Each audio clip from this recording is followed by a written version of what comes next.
Assalamualaikum warahmatullahi wabarakatuh. Saya Vika Priliana dengan NIM 215080101111133 dari kelas M02 Pengantar Bioteknologi. Di sini saya akan menjelaskan tentang DNA dan RNA.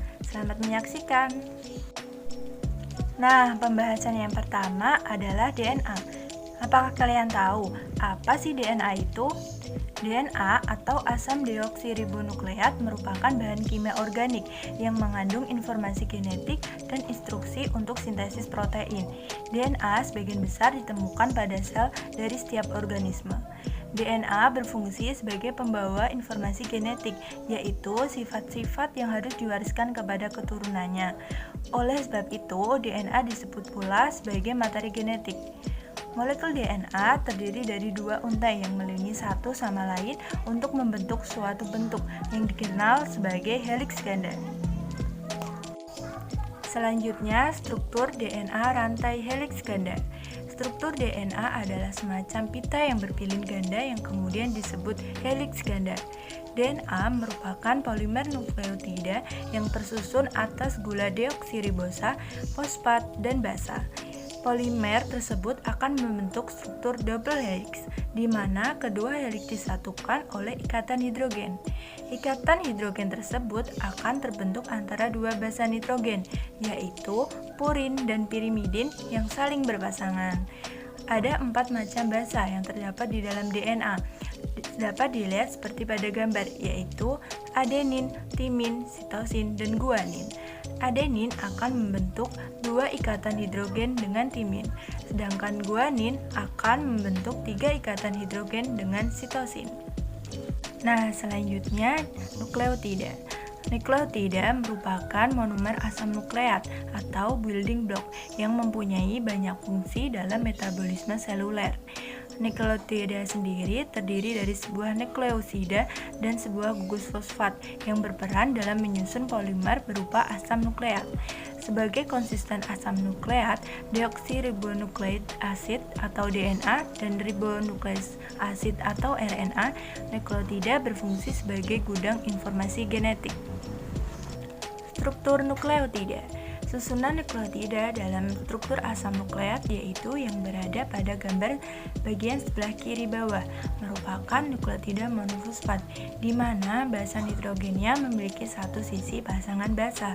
Pada sebelah atas terdapat 4 nukleotida yang membentuk dua pasangan basa, yaitu timina dengan adenina yang dihubungkan dengan dua ikatan hidrogen, serta guanina dengan sitosina yang dihubungkan dengan 3 ikatan hidrogen. Satu monomer nukleotida terhubung dengan nukleotida lainnya di bagian gugus gula dan fosfat masing-masing, membentuk dua struktur unting ganda dari asam nukleat. Selanjutnya, unsur-unsur struktural pada nukleotida, yaitu ketika 1, 2, atau 3 fosfat berikatan dengan nukleosida, yaitu berwarna kuning, biru, dan hijau di bagian tengah. Suatu nukleotida dinamakan nukleosida monofosfat jika memiliki satu gugus fosfat, yaitu yang berwarna merah. Penambahan gugus fosfat yang kedua membentuk nukleosida difosfat. Penambahan gugus fosfat yang ketiga akan membentuk nukleosida trifosfat. Basa nukleosida dilabel dengan base dan glikosidik bond atau ikatan glikosidik. 5 basa nukleosida kelompok purina dan pirimida dicantumkan di bagian kanan yang berwarna biru. Selanjutnya, komponen penyusun nukleotida terdiri dari 3 jenis molekul, yaitu yang pertama gula pentosa yang berupa ribosa dan deoksiribosa. Yang kedua ada gugus basa nitrogen heterosiklik, yaitu basa nukleotida atau nukleobasa. Yang terakhir yaitu gugus fosfat. Selanjutnya yaitu nukleosida. Molekul nukleotida yang gugus fosfatnya mengalami hidrolisis dinamakan dengan nukleosida. Nukleosida merupakan kerangka dasar bagi terbentuknya AMP, ADP, dan ATP. Proses pembentukan ketiga senyawa pembawa energi kimia ini biasanya terjadi di mitokondria sebagai bagian dari reaksi katabolisme atau respirasi. Nukleosida terdiri dari basa nitrogen yang terikat secara kovalen dengan gula yang berupa ribosa atau deoksiribosa tetapi tanpa gugus fosfat. Sedangkan nukleotida terdiri dari basa, nitrogen, gula, dan 1-3 gugus fosfat. Nukleosida dan nukleotida keduanya adalah basa nitrogen yang dihubungkan dengan 5 gula karbon. Sedangkan nukleotida berbeda dari nukleosida karena lebih terkait dengan 1 atau lebih gugus fosfat. Nukleosida terdapat gula karbon dan basa nitrogen, sedangkan nukleotida terdapat gula karbon, basa nitrogen, dan fosfat. Nukleosida merupakan sebutan untuk bagian dari nukleotida tanpa gugus fosfat. Dengan demikian, nukleosida tersusun dari gula ribosa atau deoksiribosa dan basa nitrogen. Selanjutnya, ikatan fosfodiester. Untai DNA tersusun dari rangkaian nukleotida yang terhubung melalui ikatan fosfodiester yang terbentuk di antara gula pentosa dan gugus fosfat. Pada asam nukleat terdapat ikatan kovalen yang melalui gugus fosfat yang menghubungkan antara gugus hidroksil atau OH pada posisi 5 gula pentosa dan gugus hidroksil pada posisi 3 gula pentosa nukleotida berikutnya. Ikatan ini dinamakan ikatan fosfodiester karena secara kimia gugus fosfat berada dalam bentuk diester. Oleh karena ikatan fosfodiester menghubungkan gula pada suatu nukleotida dengan gula nukleotida berikutnya, maka ikatan ini sekaligus menghubungkan kedua nukleotida yang berurutan tersebut. Dengan demikian, akan terbentuk suatu rantai polinukleotida yang masing-masing nukleotidanya satu sama lain dihubungkan oleh ikatan fosfodiester. Selanjutnya, basa nitrogen penyusun DNA. Untai ganda DNA terhubung melalui ikatan hidrogen yang terbentuk di antara pasangan basa nitrogen. Ikatan hidrogen tersebut terbentuk antara dua basa nitrogen, yaitu purin dan pirimidin yang saling berpasangan.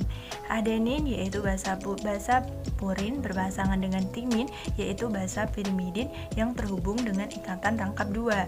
Sementara guanin yaitu basa purin berpasangan dengan sitosin yaitu basa pirimidin yang terhubung dengan ikatan rangkap 3. Basa nitrogen yang terdiri atas purin, adenin, dan guanin dan pirimidin, sitosin, dan timin akan membentuk rangkaian senyawa kimia dengan gula pentosa membentuk nukleosida. Selanjutnya yaitu pasangan basa. Pasangan basa sering disebut sebagai base pairs adalah unit yang terdiri dari dua nukleobasa yang terikat satu sama lain oleh ikatan hidrogen. Mereka membentuk blok bangunan dari DNA double helix dan berkontribusi pada struktur yang dilipat dari DNA dan RNA. Pasangan basa membentuk ikatan planar yang menghasilkan interaksi hidrofobik yang menstabilkan molekul. Adanya pembentukan basa ini menyebabkan dua untai DNA saling melengkapi yang bersifat komplementer. Gambar di samping menunjukkan pembentukan pasangan basa nitrogen yang terjadi pada DNA, di mana setelah saling terjadi ikatan antara basa nitrogennya, maka akan terbentuk struktur heliks DNA. Pasangan basa nitrogen terbentuk akibat adanya ikatan hidrogen antara basa purin dan pirimidin. Selanjutnya, macam-macam DNA. Yang pertama ada aDNA, mempunyai 11 pasangan basa berputaran. Selain struktur yang lebih kompak, aDNA mirip dengan bDNA, namun aDNA lebih aktif dalam sel dibanding dengan bDNA. Yang kedua, bDNA mempunyai bentuk yang umumnya diamati pada kromosom, mempunyai satu basa berputaran. bDNA ini digunakan untuk sintesis protein. Yang ketiga ada zDNA, mempunyai 12 pasang basa berputaran, berperan dalam transkripsi RNA. cDNA, jenis DNA yang digunakan untuk menggambarkan pustaka informasi genetik. cDNA digunakan dalam pengujian untuk obat-obatan dan penelitian penyakit. Selanjutnya ada RNA. Apa yang dimaksud dengan RNA? RNA atau ribonucleic acid atau asam ribonukleat merupakan makromolekuler yang berfungsi sebagai penyimpan dan penyalur informasi genetik. RNA juga terlibat dalam berbagai peran biologis, yaitu mengkode, dekode, regulasi, serta juga ekspresi gen. RNA sebagai makromolekul polinukleotida berupa rantai tunggal dan tidak berpilin. Setiap pita RNA adalah polinukleotida yang tersusun dari banyak ribonukleotida. RNA ialah hasil dari transkripsi dari suatu fragmen DNA, sehingga RNA sebagai polimer yang jauh lebih pendek apabila dibandingkan dengan DNA. Selanjutnya, struktur RNA. Struktur kovalen RNA berbeda dengan DNA. Unit-unit gula dalam RNA berupa ribosa, bukan deoksiribosa. Ribosa mengandung sebuah gugus 2 hidroksil yang tidak terdapat deoksiribosa. Perbedaan yang lain yaitu satu dari keempat basa utama dalam RNA adalah urasil yang menggantikan timin. Urasil sama seperti timin, dapat membentuk pasangan basa dengan adenin, tetapi tidak mengandung gugus metil yang terdapat dalam timin. Komponen penyusun nukleotida yaitu gugus fosfat, gula ribosa, dan basa nitrogen. Bila ketiga subunit tersebut bergabung, maka akan membentuk nukleotida yang bernama nukleosida monofosfat. Apa sih yang dimaksud dengan gugus fosfat, gula ribosa, dan basa nitrogen? Gugus fosfat. Penyusun nukleotida lainnya adalah gugus fosfat yang membedakan nukleotida dari nukleosida. Gugus fosfat ini penting karena membentuk ikatan fosfodiester dengan gula pentosa untuk membuat sisi tangga DNA. Gugus fosfat yang berkaitan dengan atom karbon gula pentosa nomor 5 pada awal dan atom karbon nomor 3 pada ujung rantai merupakan ikatan ester. Gula ribosa. Gula ribosa dalam RNA merupakan asam ribonukleat yang mengandung ribosa. Perbedaan struktur yang ada pada antara komponen penyusun nukleotida ini adalah asam ribonukleat mengandung gugus hidroksil atau min OH. Kemudian asam deoksiribonukleat hanya mengandung atom hidrogen sebagai pengganti gugus hidroksil tersebut. Basa nitrogen. Basa nitrogen merupakan informasi pusat yang membawa bagian dari struktur nukleotida. Molekul-molekul ini memiliki gugus fungsi dan kemampuan berbeda untuk berinteraksi satu sama lain. Basa nitrogen yang menyusun RNA dikelompokkan menjadi basa purin dan basa pirimidin. Purin yaitu adenin dan guanin, pirimidin yaitu sitosin dan urasil. Urasil mempunyai struktur yang sama dengan timin pada DNA. Basa nitrogen pada RNA berikatan dengan atom karbon nomor 1 pada gula ribosa. Tulang punggung RNA tersusun dari deretan ribosa dan fosfat. Ribonukleotida RNA terdapat secara bebas dalam nukleoplasma dengan bentuk nukleosida trifosfat seperti adenosin trifosfat atau ATP, guanosin trifosfat atau GTP, cytidin trifosfat atau CTP, dan uridin trifosfat atau UTP. RNA disintesis oleh DNA yang di dalam inti sel dengan menggunakan DNA sebagai cetakannya.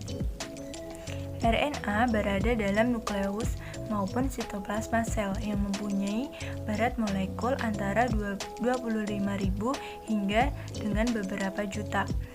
Nah, umumnya RNA berisi rantai polinukleotida tunggal, tetapi rantai yang biasa terlipat membentuk daerah heliks ganda yang mengandung pasangan basa AU dan GC. Ikatan antara basa nitrogen dengan gula ribosa akan membentuk ribonukleosida. Ikatan antara ribonukleosida dengan gugus fosfat akan membentuk ribonukleotida atau nukleotida. Selanjutnya, macam-macam RNA. Dapat dilihat pada gambar macam-macam RNA yaitu ada 3. Yang pertama RNA duta duta atau dRNA, atau disebut juga dengan messenger RNA atau mRNA, merupakan penghubung DNA dengan protein dan pembawa pesan berupa informasi genetik dari DNA untuk membentuk protein. Berperan membawa kode genetik dari DNA berupa triplet basa yang ada pada RNA duta atau yang disebut dengan kodon. Yang kedua yaitu RNA ribosom atau rRNA, merupakan RNA terbanyak, sekitar 83% dari RNA yang dikandung dalam suatu sel. Banyak terdapat di dalam ribosom dan berperan sebagai tempat pembentukan protein. Yang ketiga yaitu ada RNA transfer atau tRNA, berperan menerjemahkan kodon yang terdapat pada dRNA menjadi satu jenis asam amino, serta mengangkut asam amino ke permukaan ribosom pada saat translasi. Selanjutnya ada perbedaan DNA dan RNA. Pada DNA, rantai polinukleotida panjang, double helix, dan berpilin. Sedangkan pada RNA, rantai polinukleotida yaitu pendek, tunggal, dan tidak berpilin. Letak DNA yaitu di inti sel, sedangkan letak RNA yaitu di inti sel, sitoplasma, dan ribosom. Gula pentosa DNA yaitu gula deoksiribosa, sedangkan gula dipentosa RNA yaitu gula ribosa. Basa nitrogen pada DNA yaitu purin, ada adenin dan guanin, pirimidin, ada sitosin dan timin. Sedangkan basa nitrogen pada RNA yaitu purin, ada adenin dan guanin, pirimidin, ada sitosin dan urasil. Kadar DNA tidak dipengaruhi oleh kecepatan sintesis protein, sedangkan kadar RNA berubah-ubah menurut kecepatan sintesis protein. Fungsi DNA yaitu mengendalikan faktor keturunan dan sintesis protein. Selain itu, DNA menjadi transmisi informasi genetik. Sedangkan fungsi RNA yaitu mentransfer kode genetik dari inti ke ribosom untuk membuat protein. Selanjutnya, dogma sentral. Apa sih yang dimaksud dengan dogma sentral itu? Dogma sentral dalam biologi menjelaskan mengenai proses perubahan dari DNA menjadi RNA dan RNA menjadi protein. Dogma yang berlaku universal ini menyatakan bahwa sekali informasi telah diteruskan menjadi protein, maka tidak dapat dikembalikan menjadi bentuk asalnya. Dogma menjelaskan bagaimana proses pembacaan materi genetik menjadi protein yang berperan di setiap tahap metabolisme di dalam tubuh suatu organisme. Sebagai pembawa informasi genetik, DNA mempunyai dua fungsi utama. Yang pertama yaitu membuat kopi yang tepat daripada dirinya sendiri pada waktu proses replikasi atau duplikasi. Yang kedua yaitu meneruskan kode-kode informasi yang dimiliki ke mRNA atau messenger RNA pada waktu proses transkripsi. Dogma sentral sendiri terbagi menjadi 3 tahap. Yang pertama ada replikasi, yang kedua ada transkripsi, dan yang terakhir ada translasi. Selanjutnya ada replikasi DNA. Secara umum, replikasi bahan genetik merupakan proses pengkopian rangkaian molekul bahan genetik, DNA atau RNA, sehingga dihasilkan molekul anakan yang sangat identik. Dengan demikian, DNA harus secara tepat direplikasi atau diperbanyak atau dicetak ulang sebelum pembelahan terjadi. Replikasi DNA dapat terjadi dengan adanya sintesis rantai nukleotida baru dari rantai nukleotida lama. Prosesnya dengan menggunakan komplementer pasangan basa untuk menghasilkan suatu molekul DNA baru yang sama dengan molekul DNA lama. Proses-proses yang terjadi saat terjadinya replikasi dapat dilihat pada gambar di atas, yaitu yang pertama, ikatan hidrogen membuka sehingga kedua pita akan memisah. Yang kedua, pita saling memisah. Basa nitrogen pada masing pita berfungsi sebagai cetakan yang mengatur pengikatan basa komplementer atau basa pelengkap pada pita baru yang dibentuk. Yang ketiga yaitu masing-masing pita lama membentuk pita baru sehingga menghasilkan 2 pita double helix. Proses yang terjadi tersebut dipengaruhi oleh enzim helikase, enzim polimerase, dan ligase. Selanjutnya yaitu transkripsi. Transkripsi merupakan tahapan penting dalam sintesis protein atau ekspresi gen. Proses transkripsi terjadi pada nukleus, di mana DNA diterjemahkan menjadi kode-kode dalam bentuk basa nitrogen membentuk rantai RNA yang bersifat single strand. Namun, pada rantai RNA yang terbentuk basa timin digantikan dengan basa urasil. Pada prokariotik, rantai RNA langsung ditranslasikan sebelum transkripsi selesai. Sedangkan pada eukariotik, rantai dibawa menuju sitoplasma atau ribosom untuk ditranslasi menjadi produk gen. Pembentukan RNA pada proses transkripsi melibatkan enzim RNA polimerase. Dapat dilihat pada gambar di atas bahwa transkripsi terdiri dari 3 tahap, yaitu yang pertama ada inisiasi atau permulaan, yang kedua ada elongasi atau pemanjangan, dan yang terakhir ada terminasi atau pengakhiran. Inisiasi atau permulaan. Transkripsi diawali oleh promoter, yaitu daerah DNA tempat RNA polimerase melekat. Promoter mencakup titik awal transkripsi dan biasanya membentang beberapa pasang nukleotida di depan titik awal tersebut. Fungsi promoter selain menentukan di mana transkripsi dimulai, juga menentukan yang mana dari kedua rantai ganda DNA yang digunakan sebagai cetakan. Yang kedua ada elongasi atau pemanjangan. Ketika RNA bergerak di sepanjang DNA, pilihan rantai ganda DNA tersebut terbuka secara berurutan kira-kira 10-20 basa DNA. Enzim RNA polimerase menambahkan nukleotida ke ujung 3 dari molekul RNA yang dibentuk di sepanjang rantai ganda DNA. Setelah sintesis RNA berlangsung, rantai ganda DNA akan terbentuk kembali dan RNA baru akan terlepas dari cetakannya. Yang terakhir ada tahap terminasi atau pengakhiran. Transkripsi berlangsung hingga RNA polimerase mentranskripsikan urutan DNA yang dinamakan terminator. Terminator merupakan urutan DNA yang berfungsi untuk mengakhiri proses transkripsi. Pada prokariotik, transkripsi terhenti pada saat RNA polimerase mencapai titik terminasi. Sedangkan pada eukariotik, RNA polimerase terus melewati titik terminasi dari 10-35 nukleotida. Selanjutnya, RNA yang telah terbentuk terlepas dari enzim tersebut. Selanjutnya yaitu ada translasi.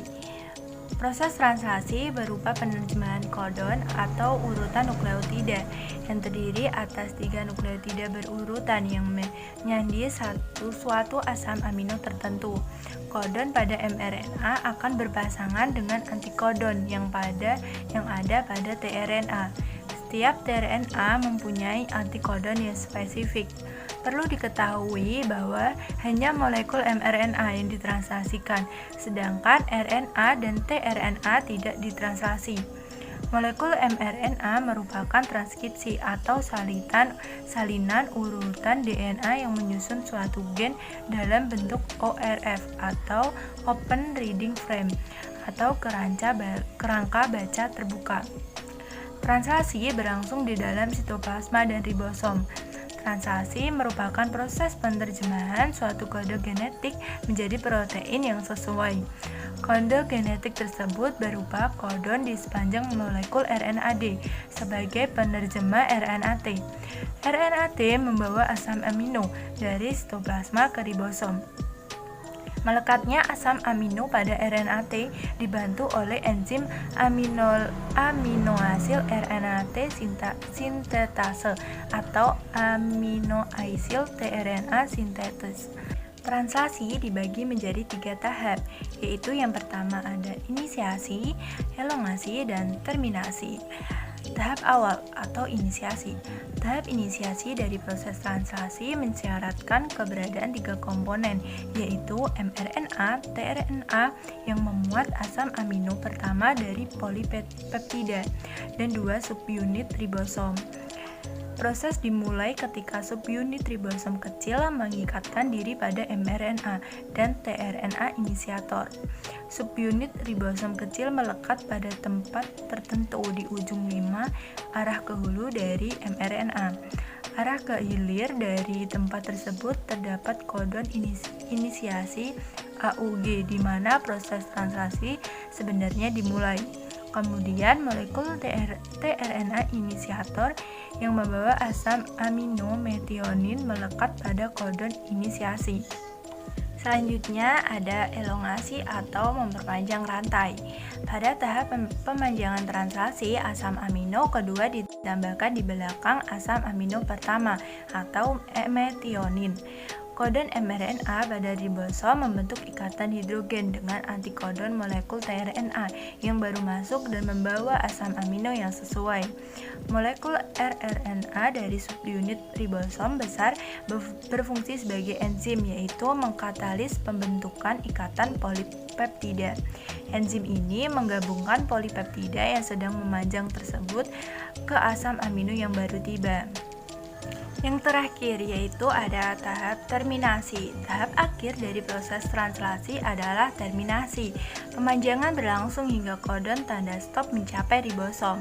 Triplet bahasa kodon tanda stop adalah UAA, UAG, dan UGA. Kodon stop tidak mengkode suatu asam amino apapun, melainkan bertindak sebagai tanda untuk menghentikan translasi.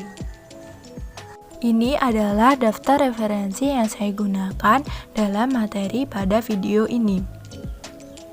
Sekian materi yang bisa saya sampaikan, kurang lebihnya saya mohon maaf. Wassalamualaikum warahmatullahi wabarakatuh.